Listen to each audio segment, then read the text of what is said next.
Okay, welcome back to the shop, two-stroke turbo fans. We are in the shop today and we're working, actually not on cars, but on an engine.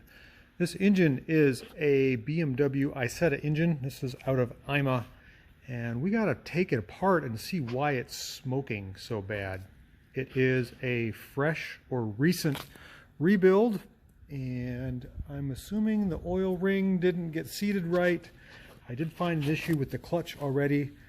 If you're not aware, let me just back up here. This is a 13 horsepower overhead valve BMW Isetta engine. So it has the basically starter and generator on the side of the engine here. It's called the Dynastart. Very compact, very neat little engine. It's a variation of a BMW bike engine. It is not the same. The bike engine has a different cam profile, different carburetors, blah, blah, blah. It's 300 cc's, very low oil pressure. It doesn't have an oil filter. Very neat, compact little engine. Fits into a BMW Isetta, and I can show you one of those now. It is a BMW Isetta. I just happen to have one laying around my shop. This is not the car that the engine came out of. The engine is located on this side of the car, behind this cover on this side where the air is ingested through that fan, and it kind of goes across, meets with the transmission, and there's a chain case that wraps and starts and makes the rear axle move. And the rear axle is basically a big chain case like that. It is a locked rear end. In other words, the reason that the two tires are together is because it is a solid rear end. There is no differential, and there is a brake on only one side. So that's going to give us a little perspective. Let's go back to the engine. As we're walking back to the engine, we got to pet the dog. Stella's hot. It's warm again today in Portland, Oregon. Stella's absorbing the cool concrete of the shop. So I want to show you something. I'm working on IMA's engine, and I got the clutch already off. The clutch goes on the flywheel here. This is where the transmission would bolt up, and the clutch is sort of like a motorcycle clutch. It's a multi-plate deal. This is the outer plate. Here is your clutch disc, and there is the inner plate, and there is your clutch spring that goes towards the flywheel. It goes in exactly this order. This clutch is knackered. For being supposedly new, the linings are about ready to fall off. Let me show you. Look at this. Can you see that? The little button heads are rubbing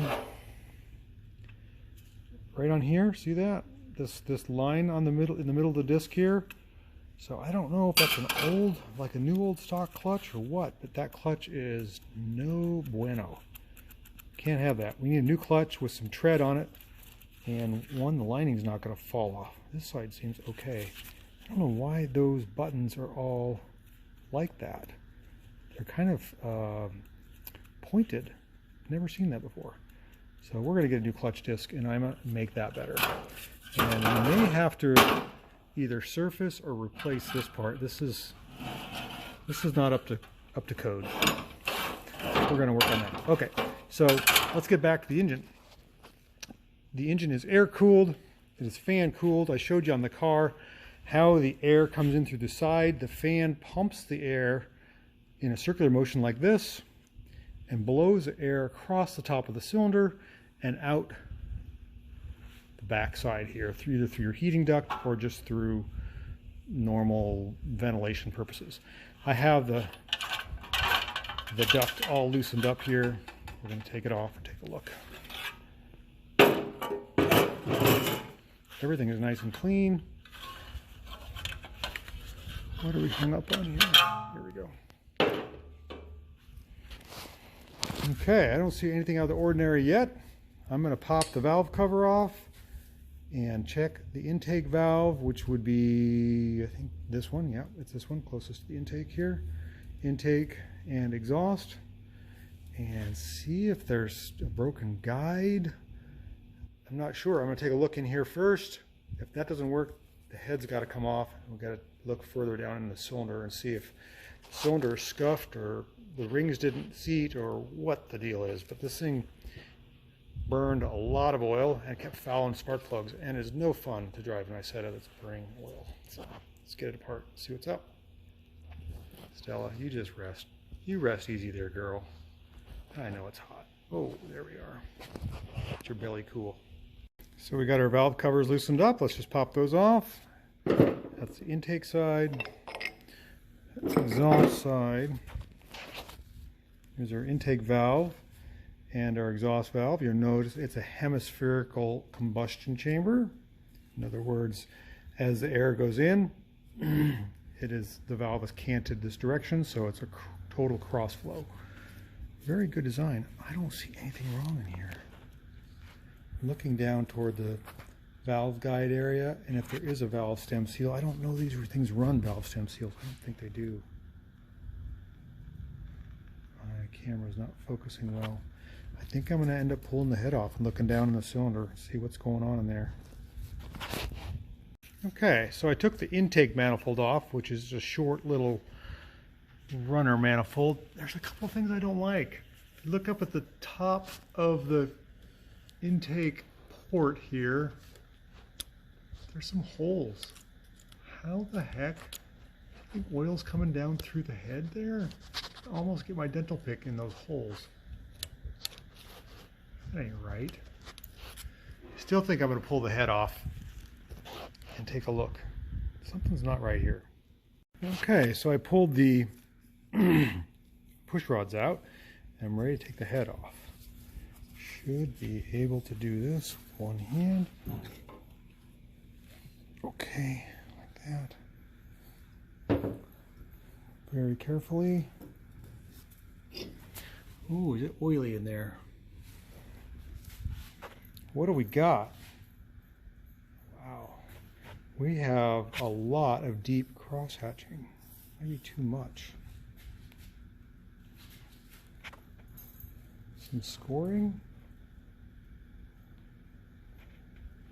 I think that cross-hatching is too gritty. There's some scoring on this side.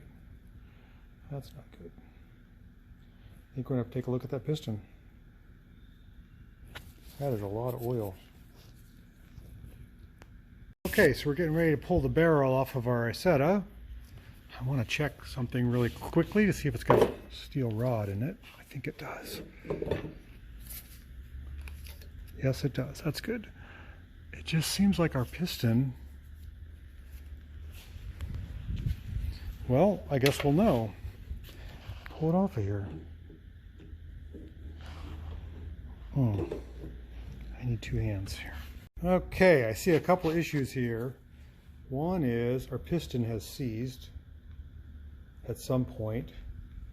The other is the oil ring is completely lined up with the oil. Is it supposed to be that way? I don't think so. Like the oiling line on the piston is lined up with the gap in the oil ring. That's not right.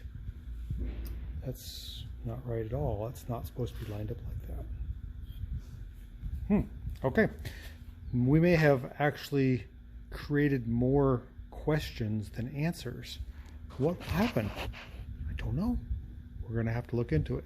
Thanks for watching. Okay, after thinking about this for a few minutes, even though I already did my outro, I suspect that this oil control ring is not supposed to be lined up with the oil lubrication of the, I guess it's the small end of the rod.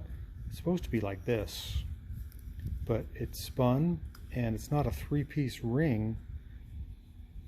I don't know what to do about that. And then the other oil burning issue I see is the coarseness of the grit that they used on the wall. It's pretty deep. And then we got a little bit of piston scuffing here, here, and here. So this is an overbore. It's a 72 millimeter piston. I'm going to see if I can find a new one, some new rings, and maybe get some better oil control, and we're going to put her back together. I think that is what we're going to do.